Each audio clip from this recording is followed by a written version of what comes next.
Bien, hermanos, vamos a entrar a la parte más importante de esta reunión, que es la palabra de Dios. Abra su Biblia, por favor, en la primera carta a Timoteo. Primera a Timoteo, capítulo 3.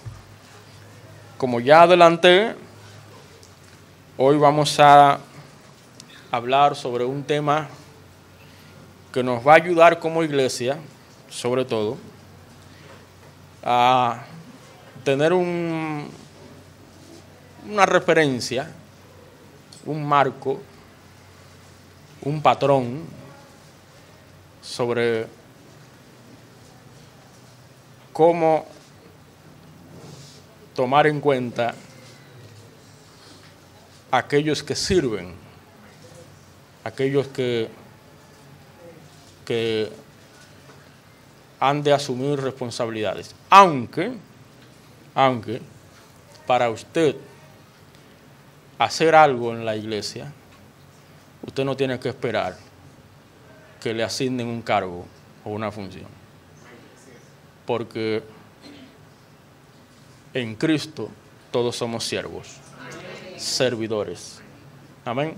Así que vamos a leer en 1 Timoteo capítulo 3 y vamos a ver los versículos 8 en adelante. ¿Lo tenemos? Amén. Dice la palabra de Dios así: los diáconos asimismo deben ser honestos, sin doblez, no dados a mucho vino, no codiciosos de ganancias deshonestas, que guarden el misterio de la fe con limpia conciencia, y estos también sean sometidos a prueba primero, y entonces ejerzan el diaconado si son irreprensibles. Las mujeres, asimismo, sean honestas, no calumniadoras, sino sobrias, fieles en todo. Los diáconos sean maridos de una sola mujer, y que gobiernen bien sus hijos y sus casas. Porque los que ejerzan bien el diaconado ganan para sí un grado honroso y mucha confianza en la fe que es en Cristo Jesús. Padre, una vez más, gracias. Gracias por esta oportunidad de poder escuchar la exposición de tu palabra. Dice el proverbista: la exposición de tu palabra alumbra aún a los simples. Háblanos, Señor, en esta mañana, obra en cada corazón, edifica tu pueblo y al mismo tiempo obra salvación al que la necesita. Gracias, Señor. A ti la gloria y la honra. Nos ponemos en tus manos en el nombre de Cristo Jesús. Amén. Gracias, pueden tomar asiento.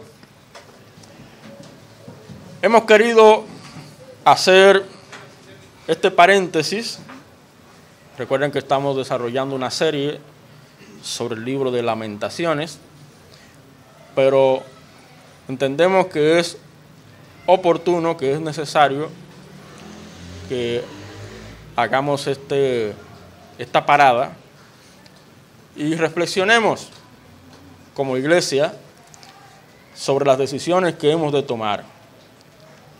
Hermanos, ya lo dije, la iglesia está conformada por siervos, está conformada por servidores.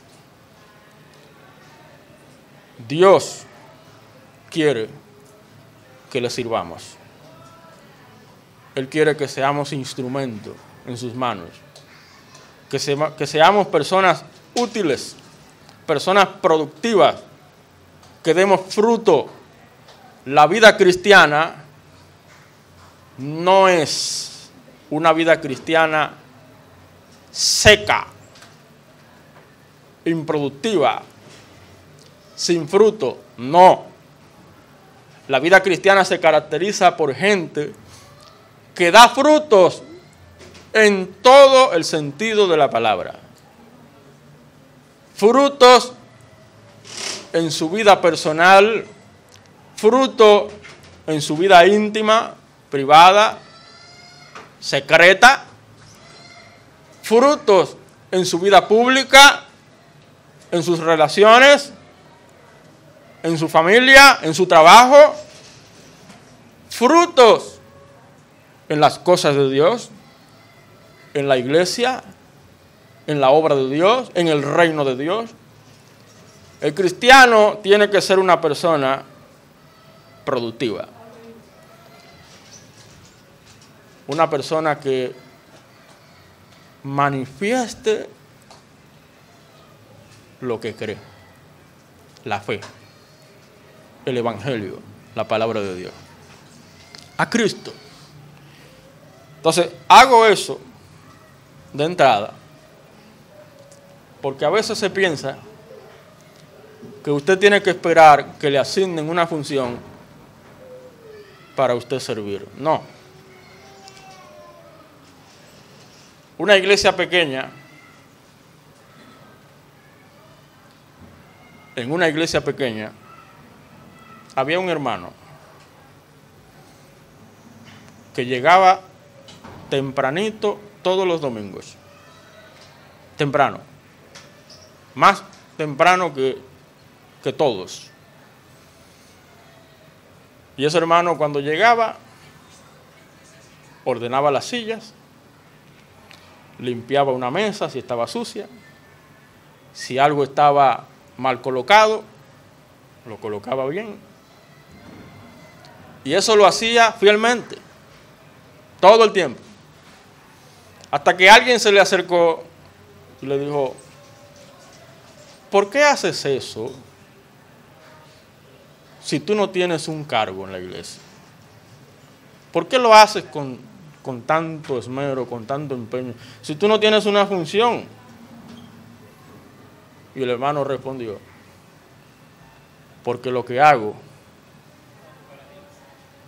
lo hago porque el Señor me llamó para servirle, y no lo hago para los hombres, sino para Dios.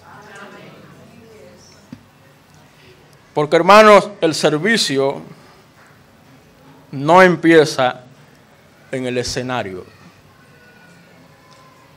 El servicio empieza en el corazón. En el corazón dispuesto a glorificar a Dios en todo.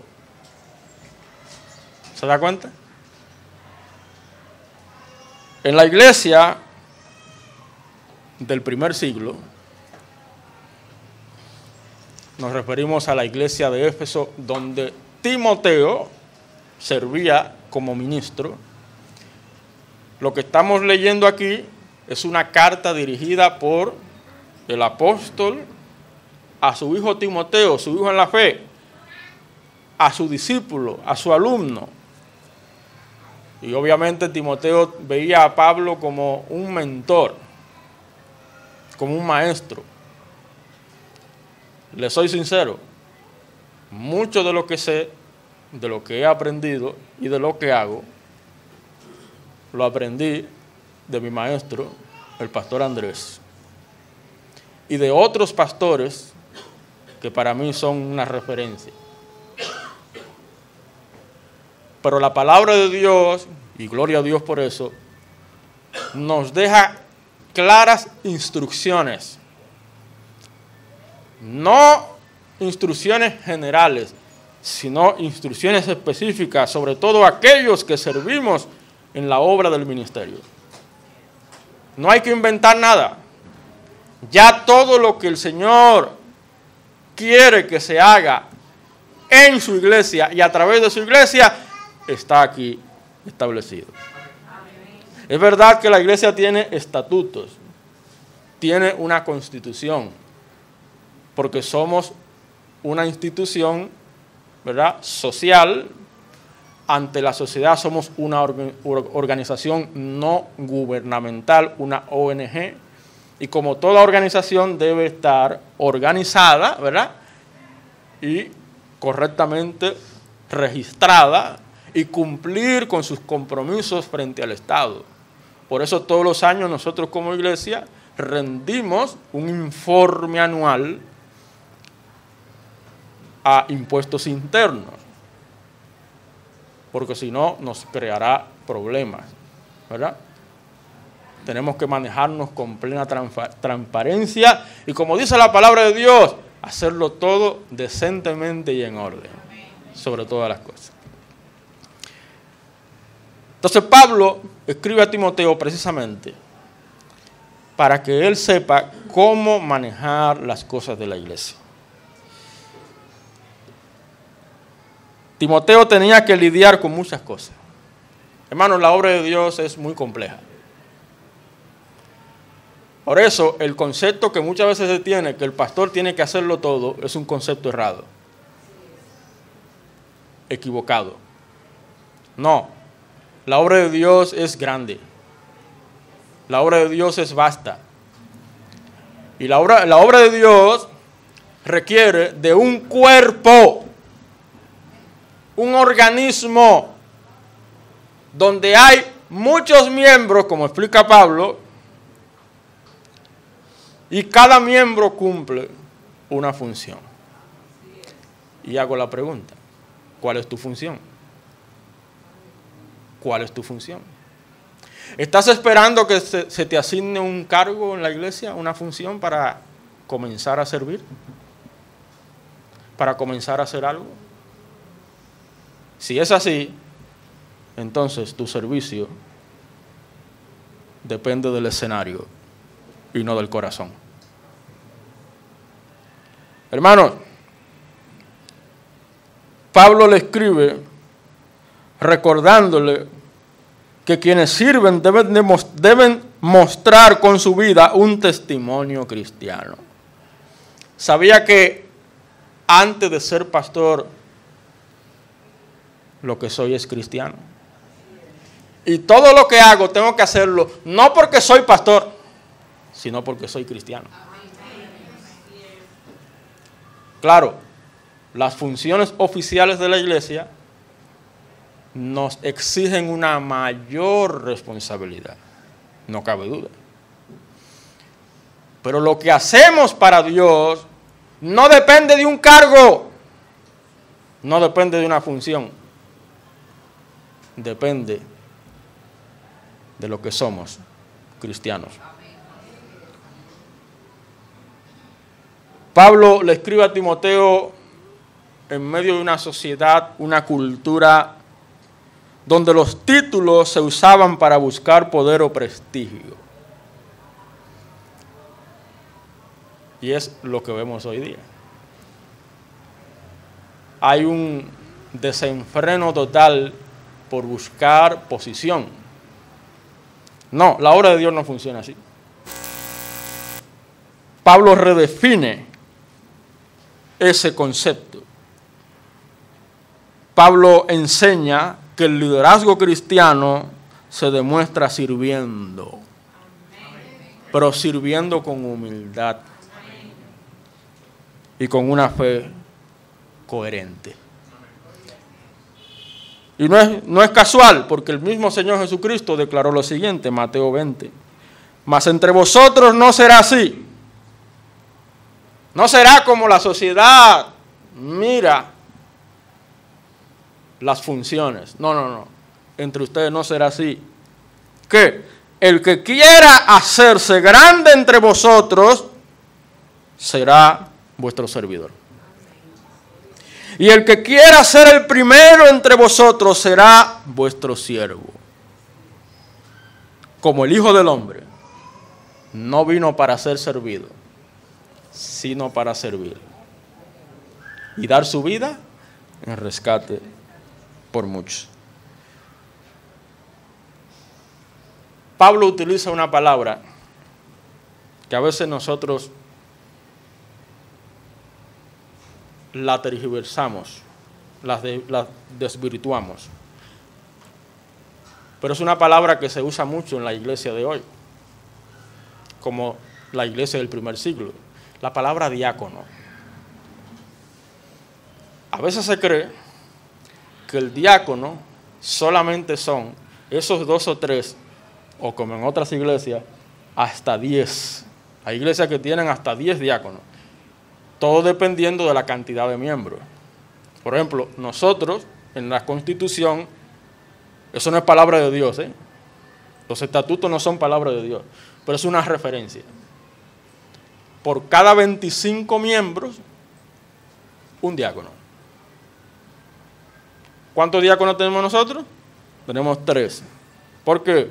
Porque somos más de 50 miembros. Estamos rondando, estamos hablando de los miembros mayores de 18 años, activos, bautizados. Estamos rondando por los 60, 70. Entonces, por eso tenemos 3, que perfectamente pueden ser 2 sin problema. Pero, gracias a Dios, tenemos 3 diáconos. Ahora, la palabra diácono, a veces se cree que es una función exclusiva de un grupo. Podemos decirle que no. La palabra diácono lo que significa es ayudante. Lo que significa es servidor. En la iglesia del primer siglo, en Hechos capítulo 6, se presentó una necesidad en la iglesia. No aparece la palabra diácono, pero sí aparece una función que guarda relación con ese concepto. Se presentó una situación donde en el tiempo de reunión, en el tiempo de comunión, al compartir, ¿verdad?, aspectos materiales, asuntos materiales, necesidades materiales, servir a las mesas. La iglesia del primer siglo acostumbraba comer juntos, almorzar juntos, cenar juntos, cosa que nosotros pudiéramos hacerlo tal vez un domingo al mes, y más ahora que no tenemos culto en la tarde. Pudiera ser, podemos planearlo. Ahora, ¿qué pasó? Hubo problemas entre familias, las familias judías y las familias que no eran judías, y a veces había privilegios,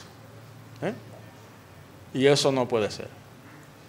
Siempre recuerdo en una ocasión al pastor Andrés, cuando preparábamos comida, mulo para todo el mundo. Se acabó el relajo.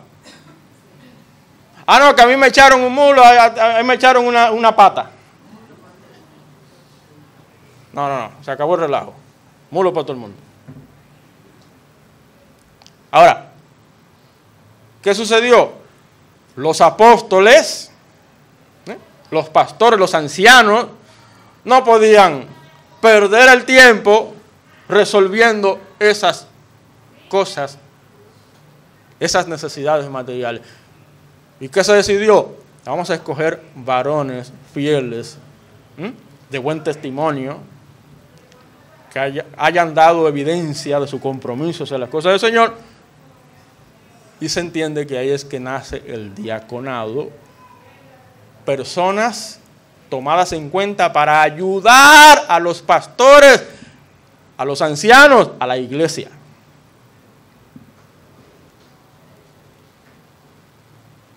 Y lo veremos en un momento. ¿Sabía que hay en la Biblia mujeres diáconos? ¿Se olvida usted de Febe? Romanos 6, 16. En la traducción nuestra dice diaconisa. Pero en el original no hay una palabra femenina para diácono.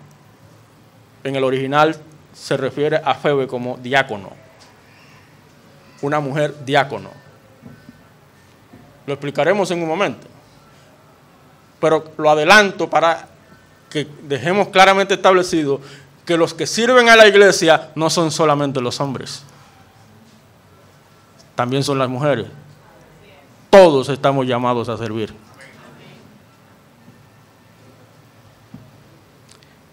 En ese tiempo los diáconos eran personas que ayudaban en tareas prácticas. Mientras el pastor, ¿verdad?, mientras el anciano, el obispo, se concentraba en la enseñanza, en la predicación, en las necesidades espirituales, habían hermanos que se escogían para que velaran por las necesidades materiales. Usted se imagina al pastor, coordinador del ministerio de Dorcas, el pastor encargado del ministerio de jóvenes, el pastor encargado del ministerio de damas, el pastor superintendente de escuela dominical. Ustedes no van a tener un pastor. Ustedes lo que van a tener un pelotero jugando primera, segunda y tercera. En el outfield, en el infield, de catcher. No, ¿qué pasó?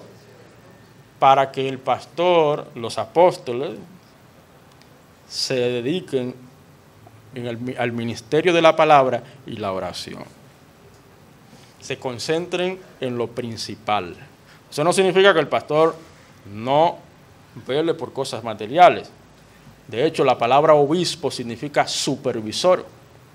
El pastor tiene que estar supervisando todo para que todo lo que se haga para el bienestar de la iglesia, para la salud de la iglesia.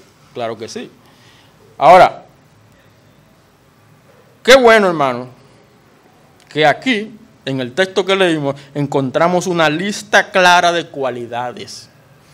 No es que el que va a servir en la iglesia de manera oficial será cualquiera. Sin una evaluación previa de parte de la iglesia. Eso es un proceso. ¿Para qué? Para cuidar a la iglesia. Para preservar la salud de la iglesia. Y mucho menos un principiante, un neófito, un nuevo. Se necesita tiempo para que eso madure. O cuando usted siembra una mata, ¿usted quiere que ella dé fruto de inmediato? Usted está perdiendo la cabeza.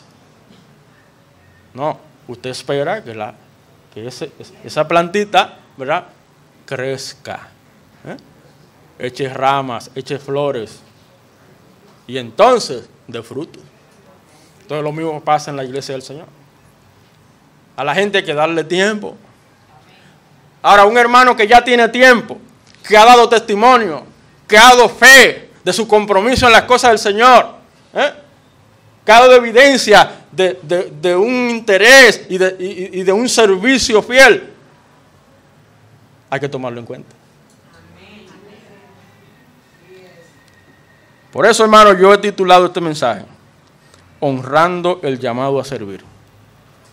¿Dónde? En la iglesia. El llamado a servir. Todo creyente que sirve en la iglesia debe honrar su llamado viviendo con integridad. Ese es testimonio. Fidelidad, testimonio. Madurez espiritual, no cabe duda. Entonces, la pregunta que quisiera que tomemos, ¿cómo honramos el llamado a servir? El llamado a servir. ¿Te consideras tú siervo? ¿Siervo de Dios? ¿Siervo de Cristo? Ahora la palabra siervo se ha cualquierizado, se ha relajado, se ha banalizado. A cualquiera allá afuera le dice, siervo, sierva. Pero la pregunta sería, ¿sierva de qué? ¿Siervo de qué? ¿De quién? No. Ser un siervo de Cristo es un gran honor, un gran privilegio y al mismo tiempo una gran responsabilidad. Por eso el título, honrando el llamado a servir. ¿Cómo honramos el llamado a servir? Mire conmigo primero, otra vez, el versículo 8. 1 Timoteo 3:8. Dice el texto, los diáconos asimismo deben ser, ¿cómo? Honestos, sin doblez. No dados a mucho vino, no codiciosos de ganancia, deshonestos. ¿Por qué el texto dice así mismo? Porque ya antes viene hablando de los requisitos para el pastorado. Así como el pastor tiene que ser una persona de testimonio, fiel, así mismo el diácono, el que va a servir en la iglesia, tiene que ser un cristiano fiel. De igual manera. Ahora, ¿cuál es la diferencia entre los requisitos del pastor y el requisito de los diáconos? Si usted se da cuenta, compara, usted se fija que al pastor le pide, a diferencia del diácono, que tenga la capacidad de enseñar. Al diácono no le pide eso. Para usted ser un servidor en la iglesia, usted no tiene que ser un teólogo. Usted no tiene que ser un intelectual. Usted no tiene que ser una persona con una dote de inteligencia más allá de lo común. No, usted lo que tiene que ser un siervo. Eso es importante, hermano, entenderlo. Porque hay iglesias hoy día donde el cuerpo de diáconos se adueñan de la iglesia. Controlan la iglesia, dirigen la iglesia. Y hasta votan los pastores, los sacan. Cuidado. ¿Se da cuenta? El diácono tiene que ser una persona con un corazón de siervo. No tiene que ser un superdotado. Estamos hablando del servidor. Los diáconos, según Pablo, deben mostrar fidelidad. Fíjense cómo dice, deben ser honestos. Por eso, en primer lugar, ¿cómo honramos el llamado a servir? Número 1, viviendo con fidelidad visible. La iglesia, los hermanos, pero también los que no son de la iglesia, su familia, tienen que dar fiel testimonio de que esa persona es fiel. Es un cristiano, es un hombre de Dios, una mujer de Dios. Que cualquiera pueda ver esa fidelidad. Porque su servicio en la iglesia requiere un carácter coherente y transparente. No es casual que el Señor Jesucristo declarara: así alumbre vuestra luz delante de los hombres, para que vean vuestras buenas obras y glorifiquen a Dios, a vuestro Padre que está en los cielos. Como siervo y sierva del Señor, hermano, hermana, lo primero que usted tiene que preocuparse es por su fidelidad. En su casa, en su trabajo, en su centro de estudio, donde quiera que usted esté, usted sea fiel. No pueden ser personas de doble cara, sin doblez, dice el texto. ¿Qué quiere decir de doble cara? Que su manera de hablar debe ser coherente, totalmente coherente con lo que hacen. Lo que usted dice, perfecto. Ahora, sus acciones contradicen lo que usted dice. ¿Usted cree que una persona así puede ser tomada en cuenta para servir en la iglesia? El texto dice sin doblez, honesto. Lo que usted predica, tiene que vivirlo. Lo que usted cree, tiene que testimoniarlo. Coherentes con lo que hacen, sin hipocresías y con verdadera madurez. El texto dice, no dados a mucho vino, no codiciosos de ganancias deshonestas. En otras palabras, no deben ser dominados por el vicio ni por la ambición. Y más nosotros, que tenemos la costumbre de que los diáconos ayuden en las finanzas de la iglesia. Pero tienen que ser personas de confianza, honradas, que no sean débiles, que no hayan dado muestra de ambición y de control, dominio de otras cosas.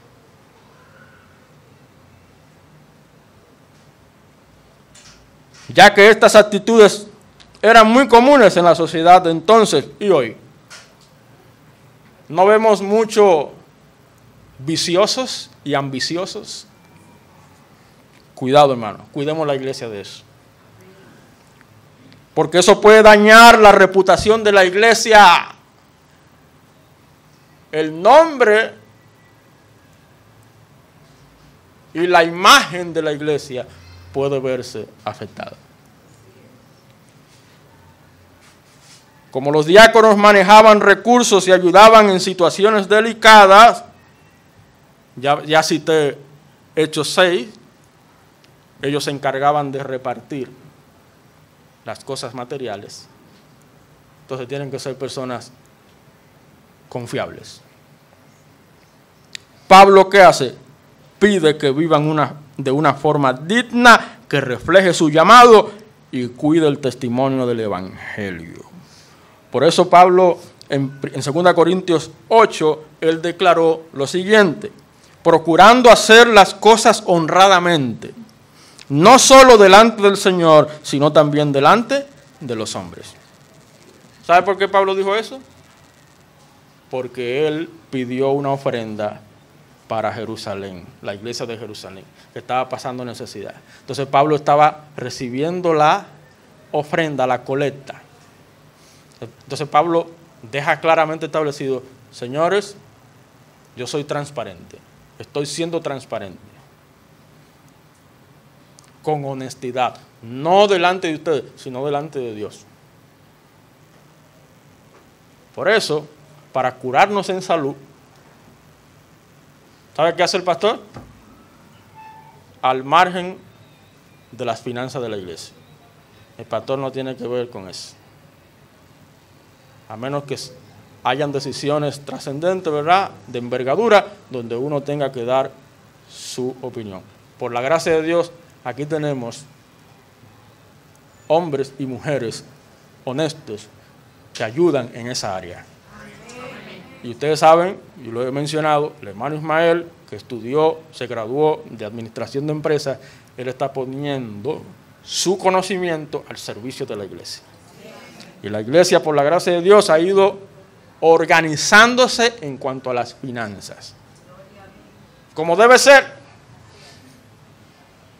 Y eso es lo que la iglesia necesita: hombres y mujeres confiables, honrados, honestos, sin doblez, que no se dejen arrastrar por sus ambiciones y sus vicios. Así que ya hemos visto cómo honramos el llamado a servir, viviendo con fidelidad visible. Segundo, mire los versículos 9 y 10. 1 Timoteo 3. Que guarden ¿qué? El misterio de la fe con limpia conciencia. Y estos también sean sometidos a prueba primero, y entonces ejerzan el diaconado si son irreprensibles. A veces se tiene la idea que la palabra irreprensible significa perfecto, que no tiene un error que mostrar. Búsqueme en el mundo una persona así. Búsquemela. Búsqueme un pastor y un diácono irreprensible. No lo hay. Todos tenemos errores. Ahora bien, ¿qué es lo que la Biblia nos está diciendo aquí? Nos está hablando de un testimonio cristiano fiel.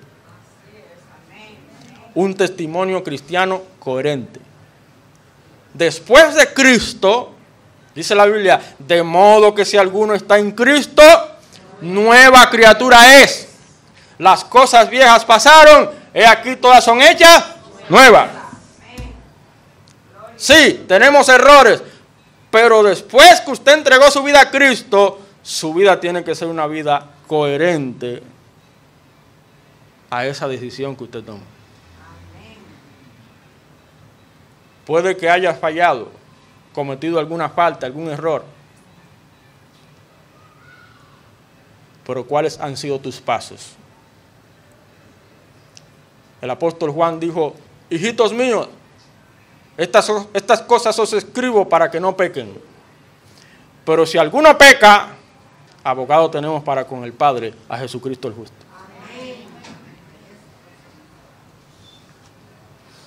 Hermanos, ejemplo tenemos de sobra. Y voy a tomarme el atrevimiento de poner este ejemplo.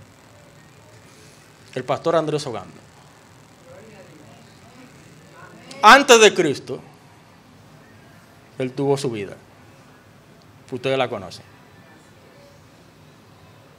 Entregó su vida a Cristo. Su vida fue transformada. Y su vida de testimonio permitió que él fuera un diácono, porque él fue por muchos años diácono de la primera iglesia bautista fundamental, La Fe. Entonces, ¿lo vamos a condenar a él por los errores pasados? ¿Y de qué manera lo hizo? Pero ¿qué decir de su pastorado? Somos testigos como iglesia cómo Dios lo usó a él y a su familia. Entonces, ¿vamos a condenarlo por esa vida pasada? ¿Se da cuenta? Entonces, hermanos, en segundo lugar, ¿cómo honramos el llamado a servir? Ya vimos primero, viviendo con fidelidad visible. Segundo, sosteniendo la fe con firmeza. Sosteniendo la fe con firmeza.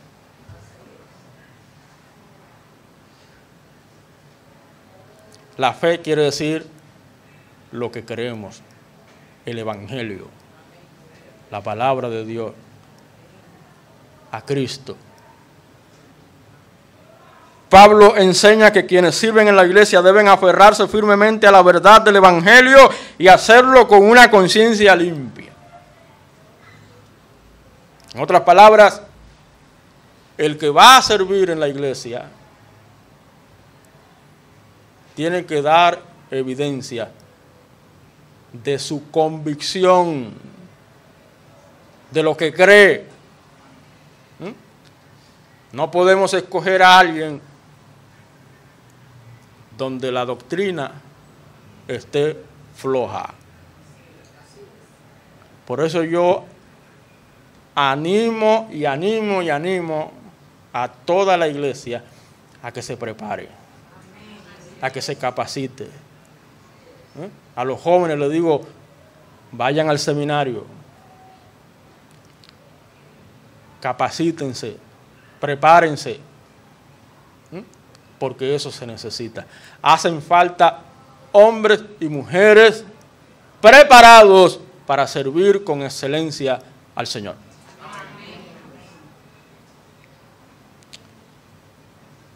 Conocer bien la doctrina bíblica, fundamental, y mantenerla con fidelidad.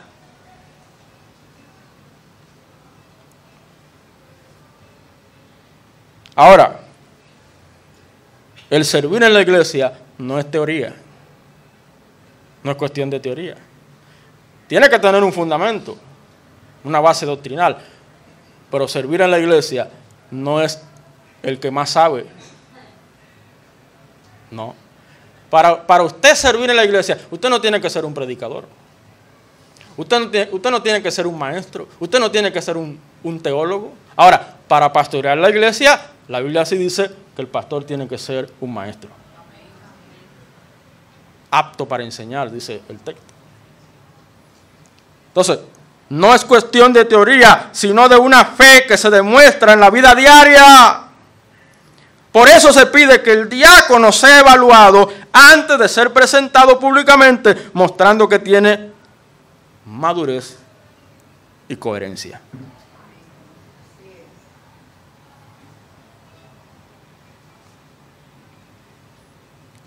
Entonces,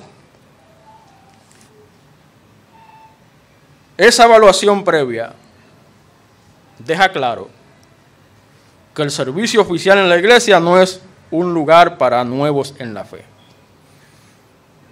así como el pastor, quien ha de ser pastor, no debe ser un neófito, lo mismo quien ha de ser diácono. El que va a asumir una función en la iglesia no puede ser un principiante.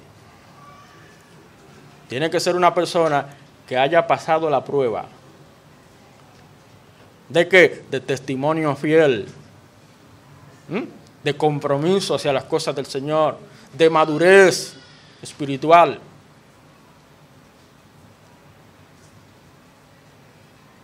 Sostener la fe significa vivir lo que uno dice creer, sin contradicciones entre lo que se enseña y lo que se practica. En 1 Juan 3 dice: hijitos míos, no amemos de palabra ni de lengua, sino de hecho y en verdad. No es teoría. Es que usted demuestre su amor al Señor y a las cosas del Señor por lo que usted hace, por su compromiso. En Filipenses 1:27 el apóstol dijo: solamente que os comportéis como es digno del evangelio de Cristo, para que, o sea que vaya a veros o que esté ausente, oiga de vosotros que estáis firmes en un mismo espíritu, combatiendo unánimes por la fe del evangelio. Amén. Al final, lo que importa es la unidad, la armonía, la salud de la iglesia. Eso es lo que importa. De manera, hermanos, que así honramos el llamado a servir. Hay una última cosa, los versículos 11 al 13. Dice el 11: las mujeres asimismo, igual que el pastor, igual que el hombre, el diácono hombre, la mujer en la iglesia, de igual manera, tiene que ser fiel. Mire lo que dice: las mujeres asimismo sean honestas, no calumniadoras, sino sobrias, fieles en todo. ¿Lo vio? Hay gente que cree que ahí está hablando las esposas de los diáconos. Ahí no está hablando de las esposas de los diáconos. Hay una controversia en ese versículo, porque en el original la palabra que se usa puede traducirse mujer o casada. Y hay traducciones que dicen sus esposas, como refiriéndose a las esposas de los diáconos. Pero cuando usted va al original, usted se da cuenta que el término sus no aparece. Por lo tanto, aquí se está hablando de la mujer en general en la iglesia. La mujer que se toma en cuenta para servir en la iglesia. Y mujeres tenemos aquí fieles servidoras. Por lo regular, escogemos mujeres secretarias.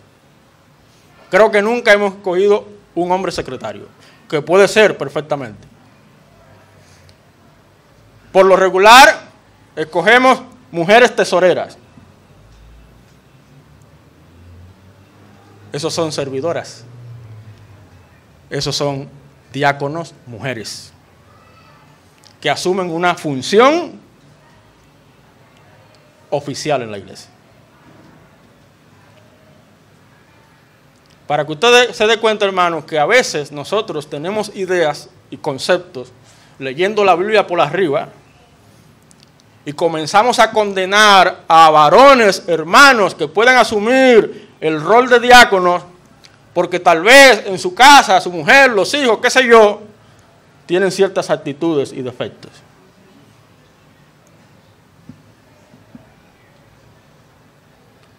La iglesia no escoge a las esposas de los pastores, la iglesia escoge a los pastores. La iglesia no escoge a las esposas de los diáconos, la iglesia escoge a los diáconos. La iglesia no escoge a los maridos de las que sirven, la iglesia escoge a las que sirven. Ahora, lo ideal sería que la mujer del pastor, que la mujer del diácono, que el marido de la mujer que sirve, sea igualmente fiel, igualmente maduro. ¿Qué es lo que se pide aquí? Mira lo que sigue diciendo. Los diáconos sean maridos de una sola mujer y que gobiernen bien sus hijos y sus casas. En otras palabras, eso sí, el que va a servir en la iglesia, sea pastor, diácono o servidora, tiene que tener un hogar estable. Ahora, si nos ponemos a buscar defectos, ¿sabe qué? Nadie va a servir. Empezando con este que está aquí. Yo conozco pastores, y lo digo con confianza, que sus esposas tienen malas actitudes. Ahora, vamos a sacrificar al pastor por eso. No sé si usted recuerda el caso de Charles Stanley, que falleció no hace mucho. El cabeza del ministerio en contacto. ¿Sabe qué pasó? Ya muchos años de casado, la mujer lo dejó. Lo dejó. ¿Y qué hizo el pastor? Puso a la disposición de la iglesia su pastorado. Ustedes deciden. ¿Y qué decidió la iglesia? No, pastor. Nosotros lo escogimos a usted, no a su esposa. Y por la gracia de Dios terminó su ministerio con fidelidad. Entonces vamos a condenar a un hermano de la iglesia fiel, entregado, comprometido a las cosas del Señor, con testimonio, porque hayan detalles en su vida familiar. Lo que pasa es que muchas veces nos convertimos en legalistas, fariseos, hipócritas.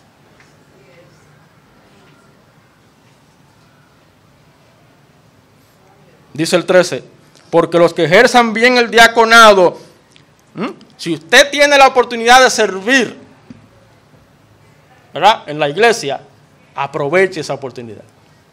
Porque si usted lo hace bien, ¿qué? Gana para sí un grado honroso y mucha confianza en la fe que es en Cristo Jesús.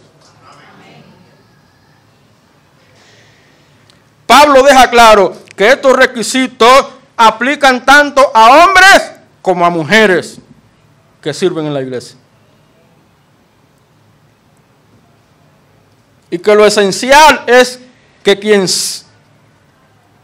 que sean personas sobrias,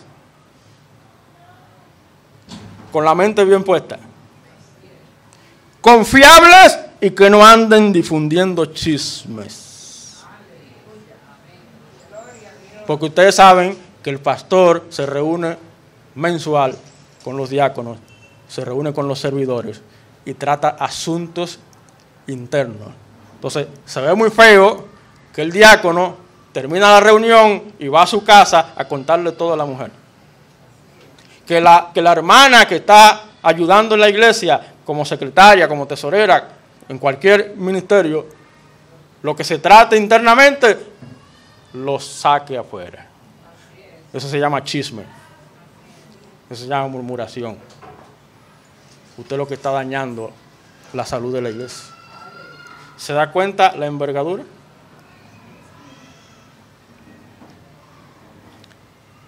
Dice el apóstol en la carta a Tito, capítulo 2, que los ancianos sean sobrios, serios, prudentes, sanos en la fe, en el amor, en la paciencia. Cuando dice ancianos ahí no se está refiriendo a los pastores, se está refiriendo a los hombres maduros de la iglesia, fieles. Y luego dice, las ancianas, asimismo, ¿a quién se está refiriendo?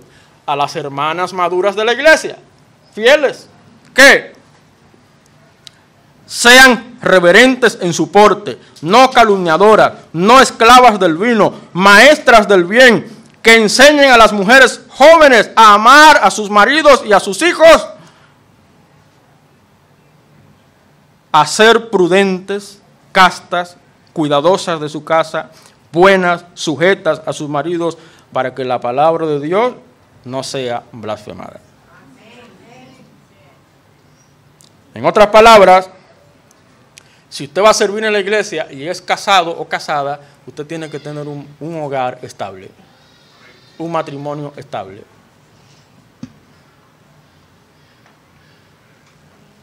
Pablo enseña que quienes sirven con fidelidad alcanzan un respeto de parte de la iglesia y crecen en su fe, lo cual se ve como una madurez espiritual. Pero ya lo dije, esa fidelidad comienza ¿dónde? En la casa. Por eso es que Pablo en los requisitos para el pastor dice, el que no gobierna bien su casa, ¿cómo gobernará la iglesia del Señor? Entonces ponga en orden su casa para que entonces sirva en la iglesia. El servidor fiel primero tiene que ser fiel en su matrimonio y que lleve bien su hogar, ya que una familia estable demuestra su capacidad de cuidar a la iglesia.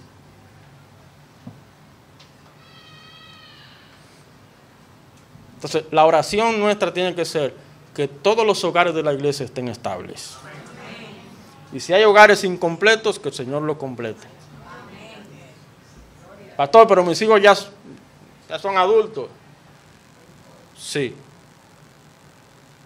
No podemos condenar a un hermano porque sus hijos estén en el mundo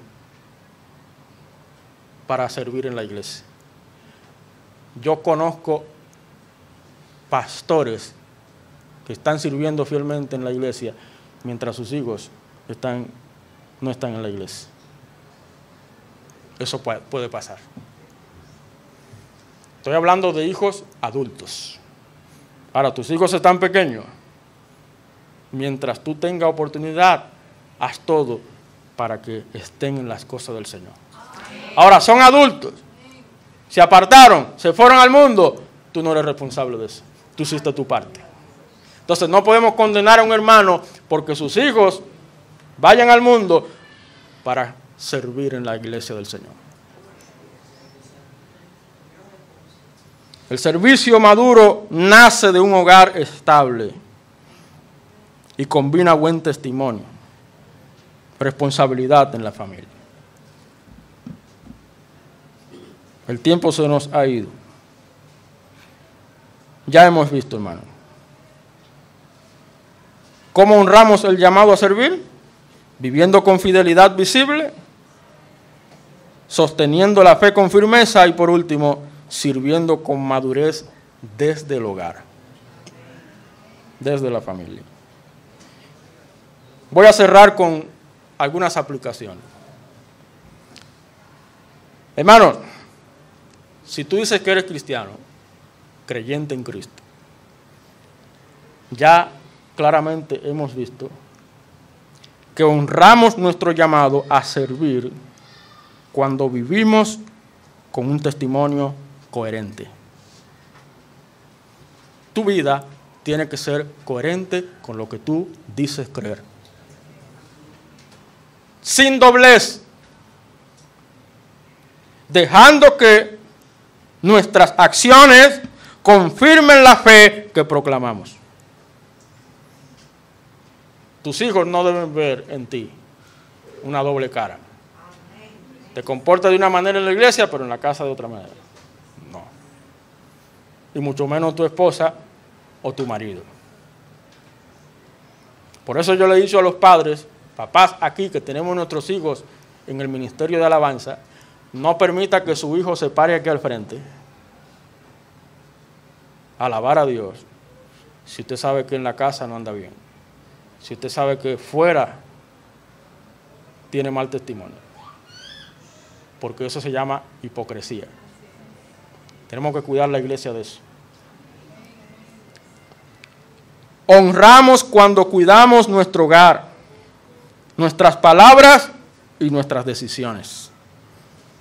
Entendiendo que un buen testimonio comienza ¿dónde?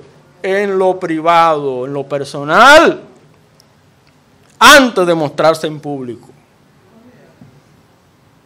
Cuide su vida espiritual, su comunión con Dios, para que entonces usted pueda perfectamente cuidar las cosas de Dios. Y todo esto es posible porque Cristo el siervo sufriente, el siervo perfecto, nos mostró el camino al dar su vida por nosotros. ¿Y qué espera el Señor de nosotros? Eso mismo, que estemos dispuestos a dar nuestra vida a Él. Nuestros talentos, nuestras capacidades, nuestras habilidades, nuestro tiempo, nuestros recursos, porque somos siervos. Entiéndalo. Estamos aquí para servir.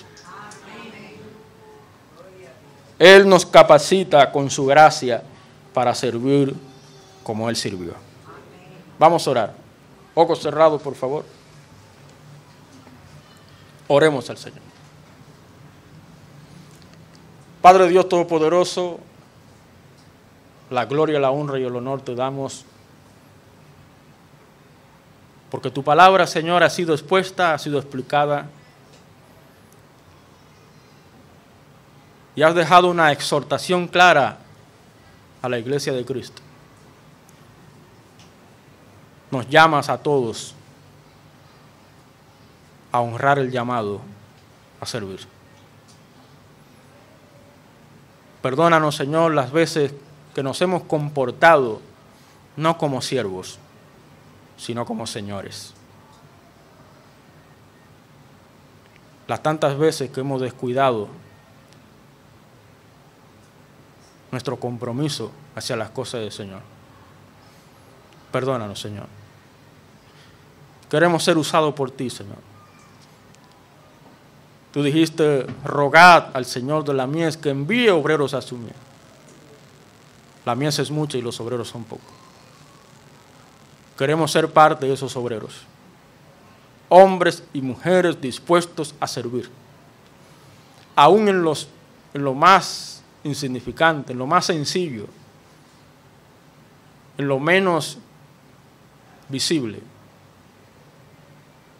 dispuesto a servir. Quita de nosotros todo orgullo, toda arrogancia, toda altivez, toda soberbia. De corazón, Señor, danos un espíritu manso y humilde de corazón, como el de Cristo. Probablemente aquí entre nosotros puede que alguien reconozca que no es siervo, pero siente el llamado de acercarse a Cristo, comenzar a vivir para Cristo. La palabra de Dios nos enseña que antes de ser siervo necesita ser hijo de Dios. Mas a todos los que le recibieron, a los que creen en su nombre, le dio potestad de ser hechos hijos de Dios. Si tú quieres servir, entrega tu vida a Cristo. Acércate a nosotros para ayudarte. Y como iglesia, Señor, danos sabiduría, danos dirección, que tu Espíritu Santo esté sobre nosotros y las decisiones que tomamos a la hora de tomar en cuenta a servidores en funciones ministeriales y administrativas de la iglesia, podamos hacerlo conforme a tu palabra, mirando a hombres y mujeres fieles, hombres y mujeres comprometidos, hombres y mujeres probados para servir en la obra de Dios. Gracias, Padre.